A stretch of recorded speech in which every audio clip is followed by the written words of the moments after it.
Mesdames et messieurs, bienvenue et merci de regarder RTI 1. Voici les titres de cette édition. Plusieurs dizaines de dirigeants du monde, dont le président ivoirien Alassane Ouattara, se réunissent ce mardi à Paris, en France, pour donner un coup d'accélérateur au financement très insuffisant de la lutte contre le changement climatique à l'occasion du 2e anniversaire de l'accord de Paris.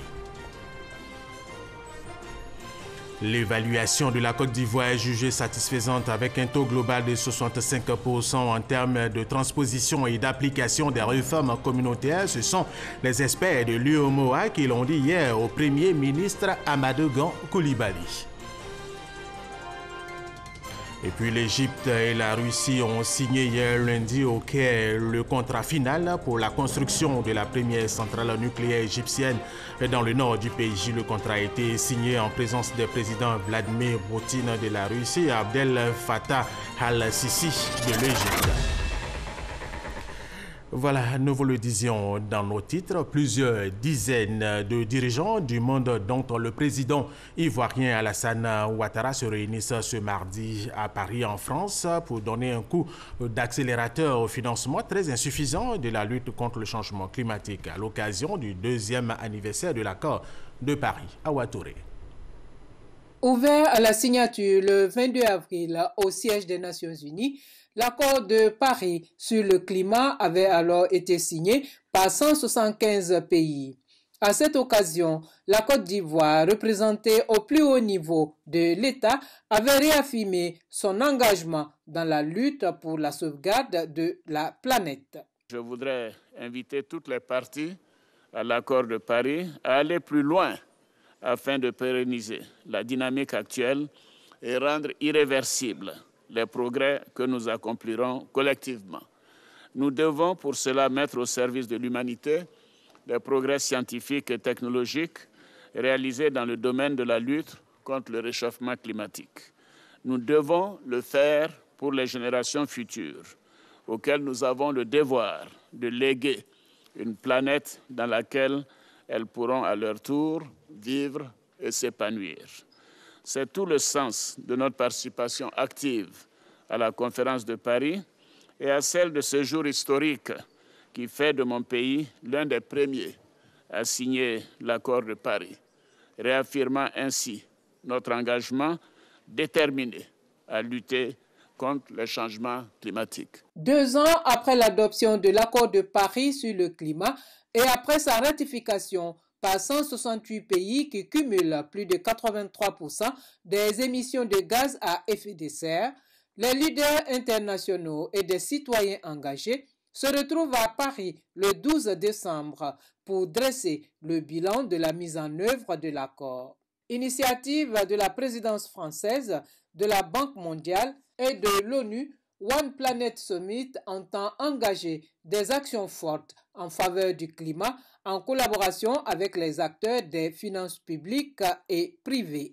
Agir concrètement et collectivement pour déployer des solutions à l'échelle globale et locale, innover pour adapter les systèmes au changement climatique et travailler ensemble pour le bien-être de tous et accompagner encore plus les pays et les populations. Ce sont là les objectifs visés par ce sommet. Notons que l'accord de Paris sur le climat stipule entre autres la volonté de contenir l'élévation de la température moyenne de la planète en dessous de 2 degrés Celsius. Autre titre, autre information, les experts de l'Union économique et monétaire ouest-africaine ont présenté hier au Premier ministre Amadou Coulibaly les conclusions de la 3e revue annuelle des réformes politiques, projets et programmes de l'Union économique et monétaire ouest-africaine UEMOA. Il ressort que l'évaluation sur la Côte d'Ivoire est jugée satisfaisante avec un taux global de 65% en termes de transposition et d'application des réformes communautaires. Aboubakar Cheikh Kodé. L'objectif principal de cette revue annuelle est de favoriser l'accélération de l'application des réformes au sein de l'Union économique et monétaire ouest-africaine, UEMOA. À la sortie d'audience avec le Premier ministre Amadou Coulibaly, la délégation de la commission de l'UEMOA, conduite par son président Bourehima Abdallah, a félicité et encouragé le gouvernement pour la qualité des travaux et les conclusions et recommandations consignées dans le projet de mémorandum adopté par consensus. Cette revue a été instituée en octobre 2013 par la conférence des chefs d'État et de gouvernement. Il s'agissait alors d'inviter les autorités compétentes des 8 États de l'Union à accélérer les réformes dans plusieurs domaines, dans les domaines macroéconomiques, c'est-à-dire la gouvernance, dans le domaine sectoriel et pour le renforcement du marché commun. Donc ce sont ces 3 domaines qui ont été visités ici en Côte d'Ivoire et je puis vous dire que les résultats sont satisfaisants. Nous avons enregistré de grandes avancées. La revue annuelle de l'UEMOA se déroule sous la conduite du Premier ministre de chacun des 8 États membres. C'est à juste titre qu'Amadou Gon Coulibaly s'est félicité des bons qualitatifs effectués par la Côte d'Ivoire. Il faut noter qu'en 2015, nous avions un taux de transposition qui était de 60%. Et que l'évaluation qui vient d'être faite, nous avons un taux de transposition au niveau de la Côte d'Ivoire qui est de 65%. Donc nous avons donc un accroissement. Vous devez noter également que le président de la République, son Excellence M. Alassane Ouattara, est président de la conférence des chefs d'État de l'Union économique et monétaire ouest-africaine. Donc ce qui nous engage plus, donc nous au niveau de Côte d'Ivoire. Ce qui est important, c'est de noter cette dynamique d'intégration voulue donc par les chefs d'État et qui est en train d'être mise en œuvre actuellement donc par la Commission. En dépit du satisfecit formulé par les experts de l'UEMOA, quelques disparités constatées dans les performances réalisées ont été relevées dans les conclusions du rapport. Pour rappel, la revue annuelle vise à renforcer le suivi des réformes communautaires, faciliter leur mise en œuvre dans les délais prévus et favoriser l'harmonisation des législations nationales et leur conformité à la réglementation communautaire. La Côte d'Ivoire accueille depuis hier et ce jusqu'au 13 décembre, soit demain, la 43e Assemblée générale de la conférence permanente des chambres consulaires africaines et francophones. Occasion pour les entreprises ivoiriennes de développer de nouveaux contrats d'affaires. Une forte délégation de cette conférence permanente des chambres consulaires africaines et francophones a été reçue en audience par le Premier ministre Amadou Gon Coulibaly. Et c'était en présence de notre reporter Wilfried Herman Djivé.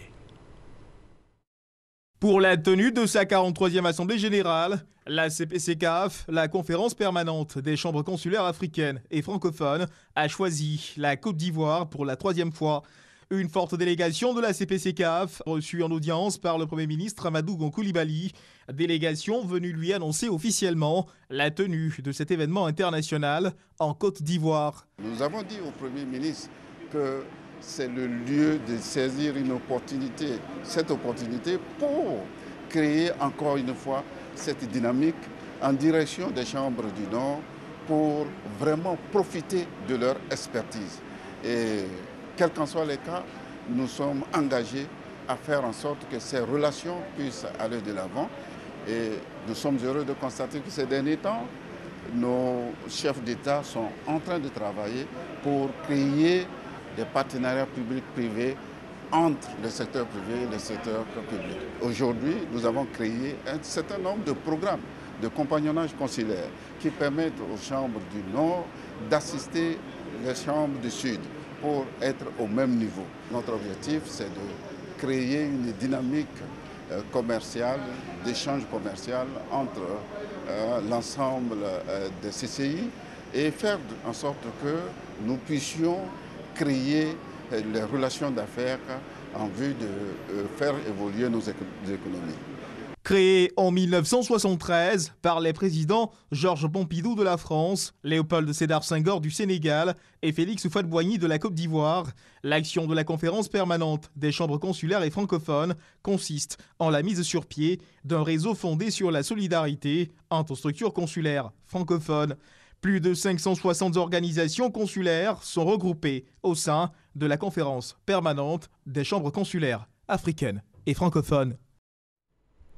Et cette déclaration de la ministre de l'Éducation nationale, suite à des perturbations observées dans certains établissements scolaires à quelques jours des congés de Noël et de Nouvel An, la ministre de l'Éducation nationale, Kandia Camara, a fait une déclaration que nous vous proposons de suivre maintenant.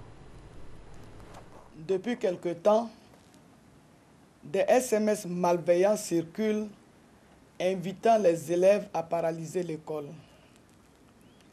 Comme pour mettre ces menaces en application, ce lundi 11 décembre 2017, des élèves de certains établissements scolaires ont perturbé les cours, exprimant ainsi leur désir d'aller en congé de Noël avant la date officielle du 22 décembre 2017. Ces perturbations, si elles continuent, auront des conséquences négatives sur le temps d'apprentissage et sur les résultats scolaires de nos enfants. Cet état de fait est inacceptable et condamnable.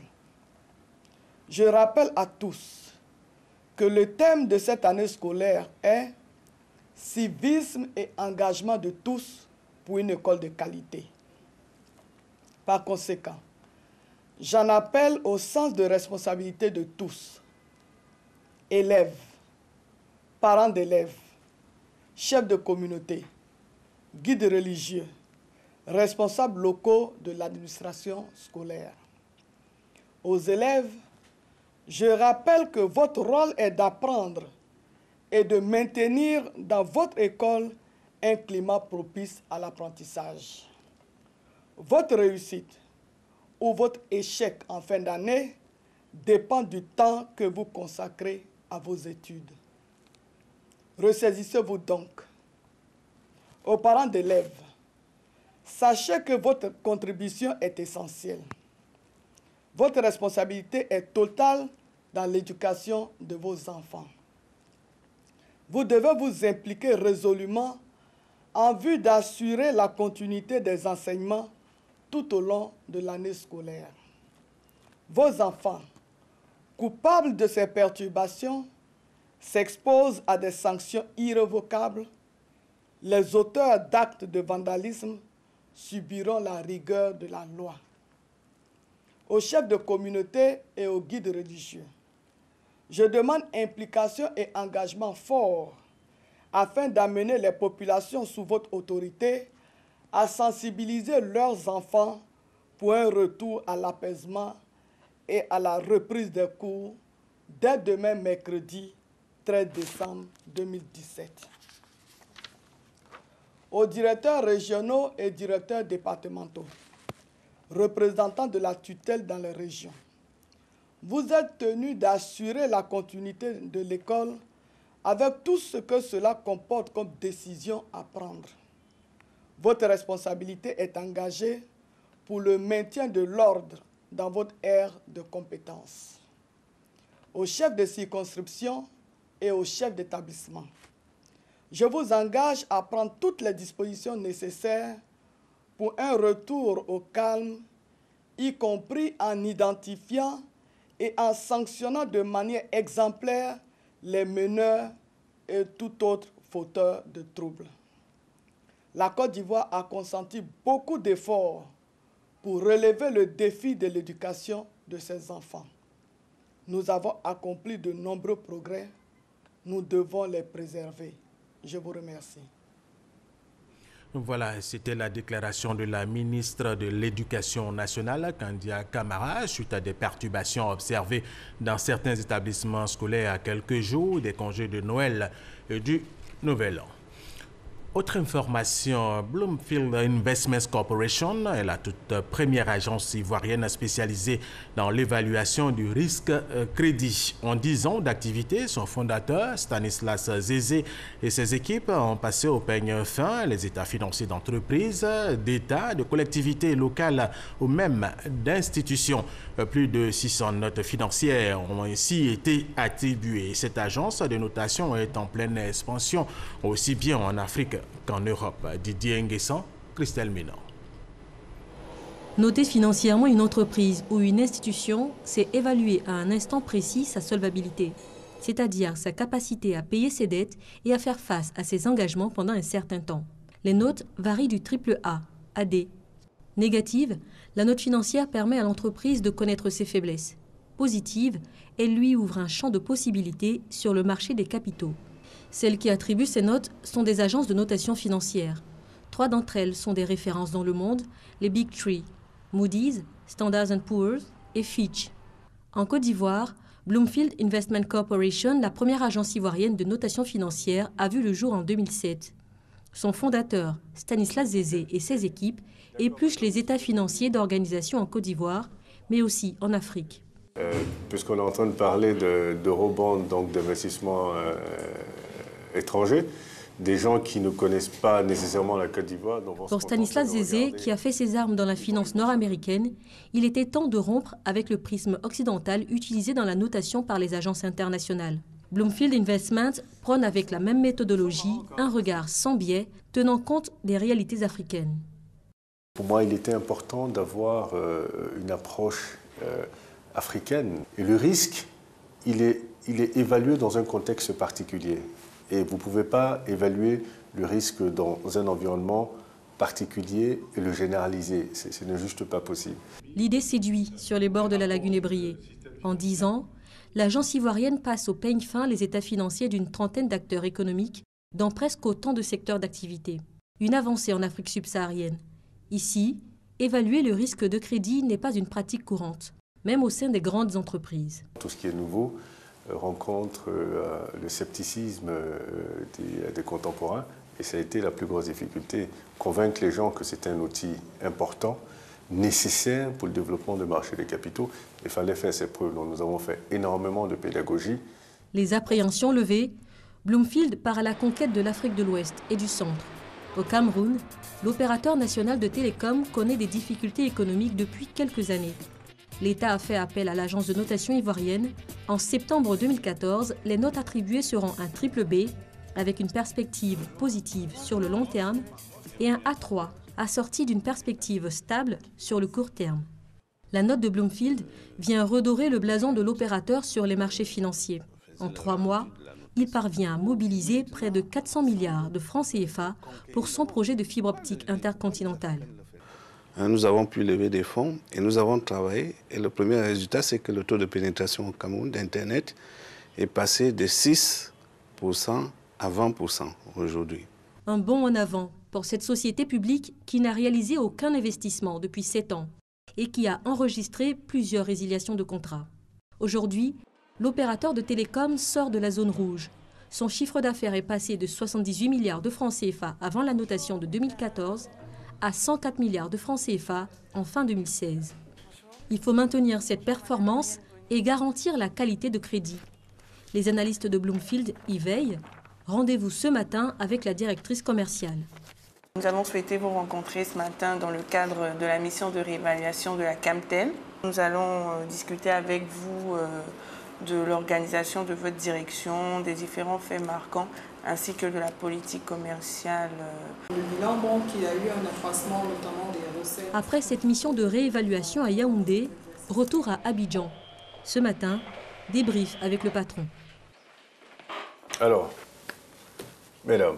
Les informations financières de 2016 sont très importantes pour nous, surtout sur la partie quantitative concernant... Comme Muriel et Olivia, ils sont de plus en plus nombreux à s'intéresser à la notation financière. Le métier est celui d'analyste financier ou analyste risque. Les recrues de Stanislas Zézé viennent de grandes écoles en Côte d'Ivoire comme l'INPHB, mais aussi de l'étranger. La notation financière figure de plus en plus parmi les exigences des investisseurs. Les institutions bancaires ne sont plus les seules concernées. Compagnies d'assurance, sociétés de crédit-bail, fonds, collectivités locales, tous s'y soumettent. La notation est un tableau de bord. De manière pratique, la notation permet à une entreprise d'optimiser son coût de financement et également d'accéder aux investisseurs qui utilisent la notation dans leurs décisions d'investissement. Concrètement, une entreprise qui est bien notée aura des taux d'intérêt beaucoup plus bas qu'une entreprise qui est moins bien notée.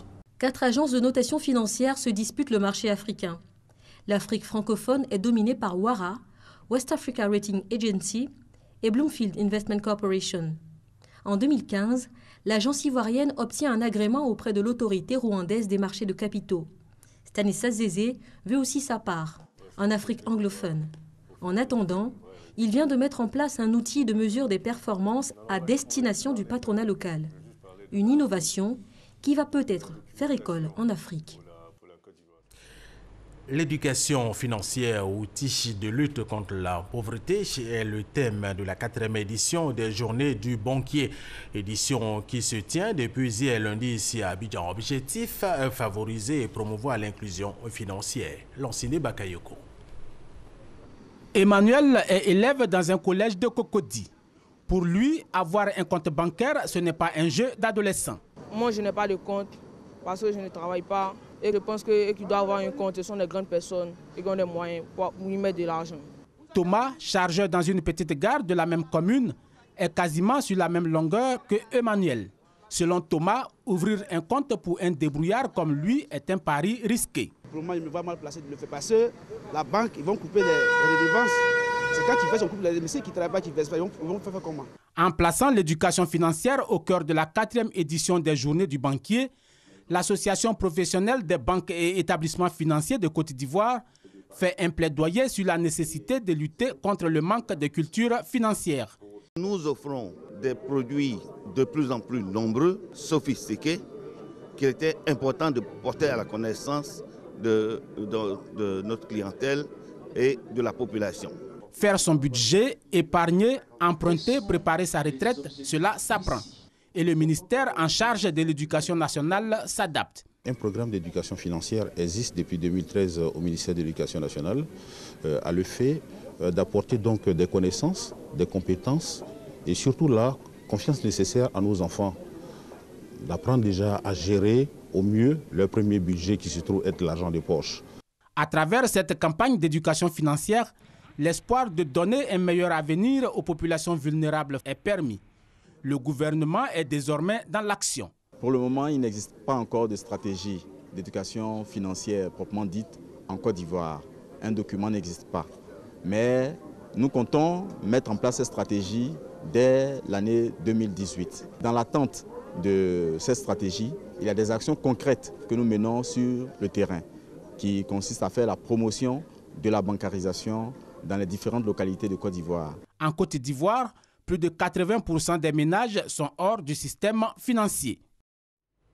Le gouvernement ivoirien a organisé hier lundi à l'Ivoire Golf Club un atelier. Il porte sur la mise en œuvre de la politique de contenu local dans le secteur minier. Témoin pour RTI 1, Jean-Luc Gbangbo-Kwame. Au-delà des revenus directs que rapporte l'exploitation minière, la Côte d'Ivoire veut étendre de façon durable les impacts positifs de cette activité sur l'économie nationale. La mise en œuvre d'une politique de contenu local dans le secteur minier vise à atteindre cet objectif. La Côte d'Ivoire pourrait gagner davantage que les taxes et les revenus et les redevances de l'or à travers la sous-traitance locale. C'est une façon de créer toute une chaîne de PME, PMI, de s'intéresser dans la chaîne de valeur et d'être un acteur important dans toute la chaîne du secteur minier. Inscrit au plan d'action gouvernemental pour l'année 2017, le contenu local est l'une des actions prioritaires du ministère de l'Industrie et des Mines. Il importe, dans le cadre d'un partenariat gagnant-gagnant, que la mine puisse avoir pour prestataires ou même pour travailleurs les acteurs locaux qui, étant impliqués dans le fruit direct de la mine, vont lui laisser un peu plus de quiétude. Un cadre auquel adhèrent déjà les professionnels des mines. Selon les prescriptions du code minier, l'emploi revient en priorité aux populations riveraines. Quand on ne les a pas retrouvées, on agrandit le cercle du village à la commune, à la sous-préfecture, au département et à tout le pays. Donc toutes les compagnies minières exécutent à la lettre cette consigne. À travers des études de cas d'autres pays, les participants à cet atelier ont pu s'imprégner des opportunités qu'offre le secteur minier. Leurs travaux devront aboutir sur la mise en place du cadre stratégique du développement du contenu local. La Côte d'Ivoire a été choisie comme pôle de formation en mines et environnement minier. Ce centre d'excellence africain voulu et soutenu par la Banque mondiale est logé à l'Institut national polytechnique Félix Houphouët-Boigny de Yamoussoukro. Des experts en mines et environnement minier venus des 4 coins du monde ont pris part au lancement officiel de ce projet de formation. Abdoul Kader Sogodogo Guédouman de RTI Boaké. Regardez. Amphithéâtre en Jean-François Barry Batesti de l'Institut national polytechnique Houphouët-Boigny INPHB de Yamoussoukro. Des experts de haut niveau et des chercheurs dans les domaines des mines et de l'environnement minier venus des 4 coins du globe apportent de par leur présence leur contribution à la naissance du Centre d'excellence africain en mines et environnement minier, le tout premier d'Afrique. Et c'est la Côte d'Ivoire, à travers l'INPHB de Yamoussoukro, qui a été choisi pour abriter ce centre d'excellence. La sélection de l'INP a été faite à travers la thématique mines et environnement minier. Il s'agit donc de proposer une formation de très bonne qualité, axée sur les différents concepts mines et environnement. 3 écoles de l'INPHB sont concernées par ce projet de la Banque mondiale. L'École supérieure de mines et géologie, l'École supérieure des travaux publics et l'École de formation continue et de perfectionnement des cadres. Les apprenants viendront de toute l'Afrique et même du monde. Les tout premiers reconnaissent le savoir-faire ivoirien en termes de formation de l'élite, un label en Afrique. Nous faisions les classes préparatoires intégrées en mines et géologie en Mauritanie. Bon, quand nous avons su qu'il y avait un concours pour recruter des miniers, nous sommes venus. Nous savions que l'INP était une très bonne école. Et en plus du centre d'excellence africain, c'est forcément une très bonne chose. Si on nous a envoyés en Côte d'Ivoire, c'est pour être formés, pour que plus demain, nous puissions aller contribuer efficacement au développement économique et social de notre pays, en apportant notre savoir-faire que la Côte d'Ivoire nous a dispensé pendant ces années de formation. Une conférence sur les mines et l'environnement minier a mis fin au lancement de ce centre d'excellence africain. Les femmes de Côte d'Ivoire issues des différents syndicats de base et centrales se sont muées en réseau. Objectif, faire la promotion des femmes en milieu syndical et les emmener à croire au syndicalisme. Fidèle Aigné, Franck Kouadio. Les femmes de Côte d'Ivoire issues de différentes centrales syndicales et syndicats de base veulent être plus actives et jouer un rôle important dans le milieu syndical. Afin de mieux coordonner leurs actions et être plus efficaces, elles ont créé le réseau des femmes syndicalistes de Côte d'Ivoire. C'est une grande première en Côte d'Ivoire que toutes les centrales UGTCI, FESACI, Dignité, Inatreci, FO et la CGT puissent se retrouver pour mettre en synergie une unité d'action pour booster la syndicalisation de la femme. Nous sommes là pour faire en sorte que les femmes qui ont l'intelligence, nous avons la capacité de le mettre au service de nos syndicats de base et faire en sorte que le produit fini, c'est-à-dire le travailleur, soit efficace et efficient dans tout le secteur où il évolue. Synchroniser leurs actions et être au même niveau des formations permettra aux femmes de se faire entendre, selon Salimata Porquet, médiatrice de la CEDEAO. Elles vont prendre leur bâton de pèlerin et aller faire la sensibilisation partout où cela se doit. Que l'État de Côte d'Ivoire puisse soutenir ces femmes syndicalistes parce qu'elles ont du travail à faire. Elles vont faire la sensibilisation sur la couverture maladie, elles vont faire la médiation pour la gestion et la prévention des conflits. Faire croire au syndicalisme à des femmes par des femmes, c'est tout le sens de cette fédération. Et le bureau exécutif des femmes syndicalistes de Côte d'Ivoire a été installé. Le ministre Bruno Nabagné-Koné a procédé au lancement des activités postales dans les zones centre, nord et ouest à travers l'ouverture officielle du bureau de poste de Kolia dans le département de Kouto. Kouto, c'est au nord de la Côte d'Ivoire. Une occasion pour exhorter les populations à refaire confiance à la poste de Côte d'Ivoire. Léon Broukwame, RTI Boaké. Jour de classe à Kouto, ce n'est pas encore l'heure des cours. Des élèves en exercice libre, loin de leur établissement. Bienvenue au centre multimédia et ses 30 ordinateurs avec un moniteur pour l'encadrement des usagers et une connexion Internet haut débit. Tout pour une ouverture illimitée sur la vie, le monde scolaire et professionnel, ainsi que sur l'administration. Le fait que ces centres-là soient installés ici, ça va nous donner l'opportunité, nous, élèves, de venir faire nos recherches. L'année passée, où j'avais besoin d'un essai pour faire un concours, et j'ai dû aller jusqu'à Abingou. Donc avec l'arrivée de cette nouvelle technologie, ça va vraiment nous arranger. Premier visiteur officiel du centre multimédia de Kouto, le ministre de la Communication.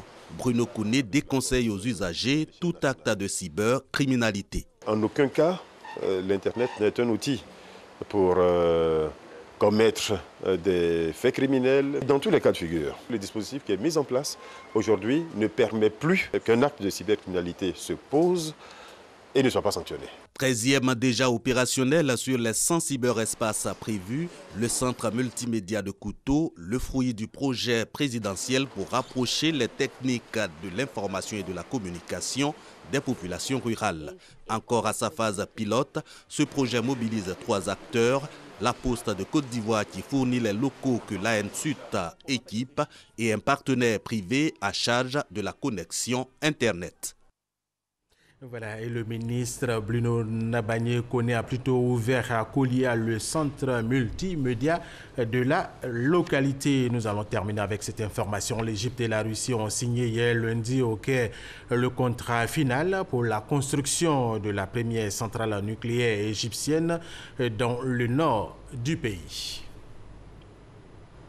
Dans le cadre d'une visite de travail du président russe Vladimir Poutine effectuée en Égypte, les parties russes et égyptiennes ont signé le lundi 11 décembre les derniers documents nécessaires pour entamer la construction de la première centrale nucléaire du pays nord-africain. Selon les médias égyptiens, la construction du premier réacteur de la centrale de Dabaa doit débuter ce mardi 12 décembre.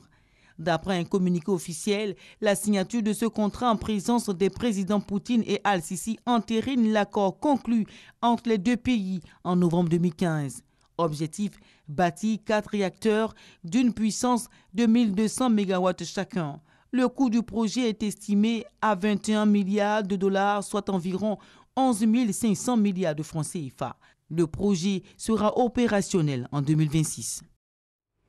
Voilà, c'est la fin de cette édition. Merci de l'avoir suivi et restez avec nous sur RTI1.